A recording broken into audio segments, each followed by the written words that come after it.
What's poppin', people? In this video, I'm gonna explain how AliExpress screwed me over way back in November and the 4 things that I should have done back then that could have prevented it, and I'm gonna show you those 4 things in this video. So if you're new to the channel, I'll put a screenshot here, not here.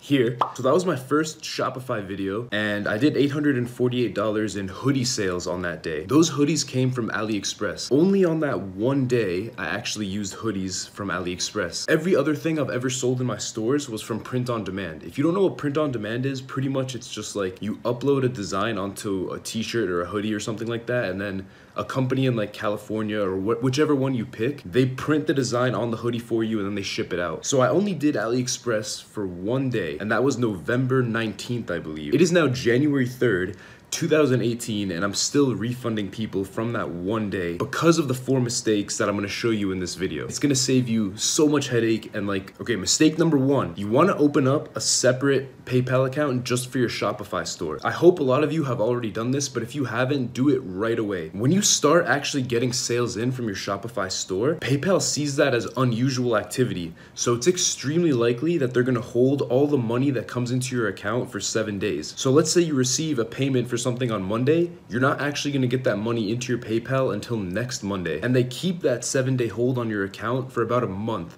just to make sure you're not doing anything sketchy. But the problem comes in when you use either like your personal PayPal or a PayPal that you have from another business. Let's say you have like a wedding business or something, but if you're running your other business also through that PayPal, those funds are now on hold and it kind of screws over your whole business. So right away when you start a Shopify store, make a separate PayPal just for your Shopify. Okay, number 2, I'm gonna make a separate video on this because I still need to get a full list, but there are certain countries that you should just not ship to. The 2 biggest problems for me were Lebanon and I think Bahrain or Bahrain, however you say it. These people don't have addresses. Like, they communicate with each other by saying like, oh yeah, he lives by the baker and he has the red roof and he's like the house with the tall fig palm tree plant. And then they like don't get the package delivered to their house, and then they act all surprised when it doesn't show up and they send you an email asking for a refund. So instead of having to deal with that, there are certain countries that you should not ship to. If you guys want to comment the ones that have given you the most problems in the comment section, you could help everybody out, but I'm gonna make a separate video with a full list of all the countries that have been giving me the hardest time.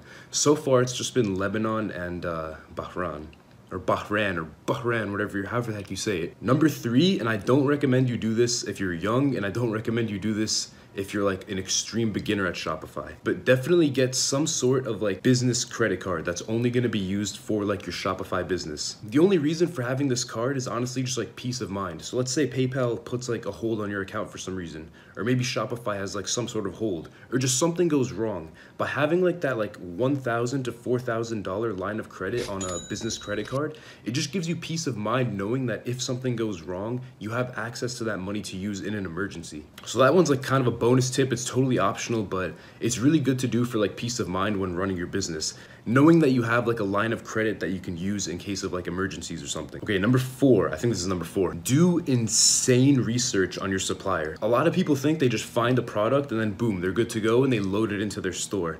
If your supplier does not have insanely good reviews, chances are they're not that good at shipping the product. The hoodie that I put into my original store, it had a perfect 5-star rating, but it only had about like 18, I think, people that actually left feedback on the hoodie. You want to make sure you pick a seller that has like a couple hundred feedback, and you want to actually look at the reviews that people left on it.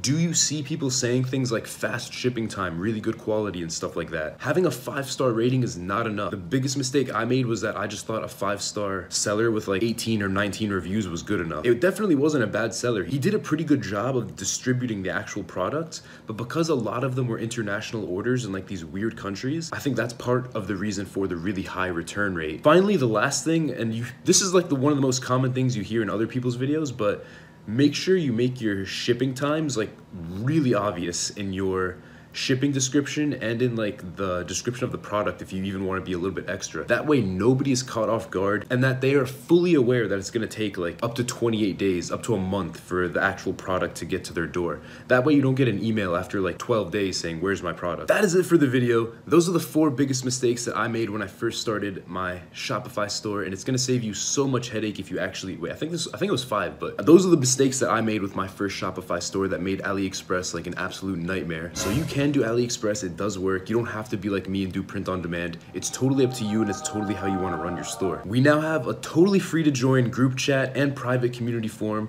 So if you want to surround yourself with other people trying to do Shopify or like other online business things, just go to jointhewolves.co. We have a live group chat that you can join, and we have like a private forum that you can join, and it's totally free. So I definitely recommend you hop on that. Comment what you want to see in the next video. Pretty much every video is based on recommendations. Thank you again so much for watching the video, and I will see you guys in the next one.